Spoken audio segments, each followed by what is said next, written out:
Vaishali Jain.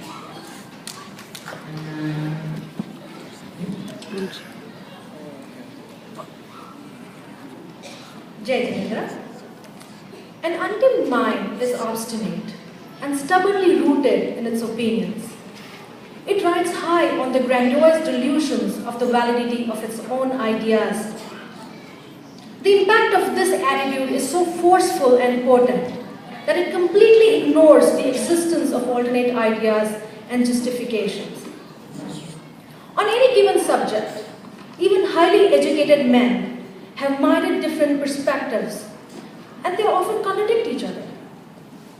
These differences arise out of incomplete knowledge, misunderstanding, bias, ego, false sense of ownership, and sometimes blind selfishness.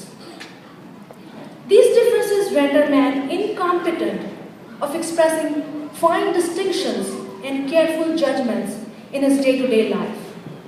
He loses what we call Vivek Buddhi.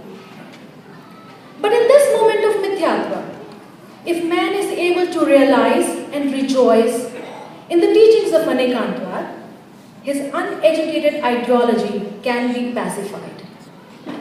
So what is Anekantvad?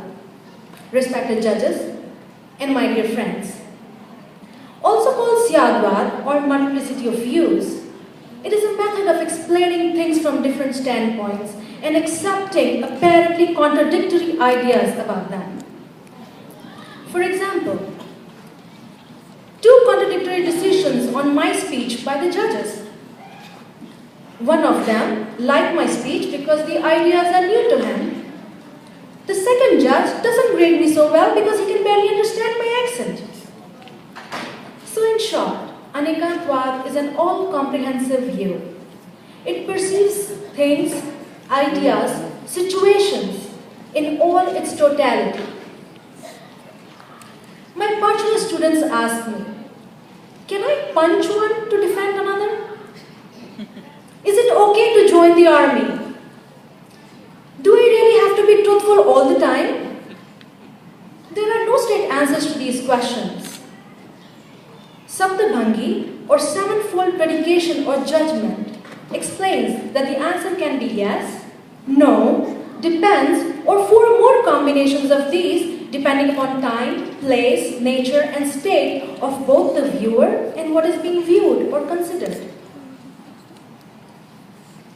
So how does all this help us in our day-to-day life?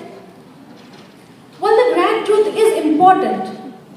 The doctrine of standpoints, Nyavad, teaches us to see truth in each and every view and then to respect it. Think gay rights movement or simply generation gap. My younger friends just spoke so much about it. Do we try to comprehend what the other is feeling and why? Do we respect and appreciate their beliefs? Have we ever tried to see the truth behind their story? Theory of Anekantvad fosters intellectual toleration. It uniquely encourages us to harmonize the persistent discord we experience in our day-to-day life at home, at work, as citizens.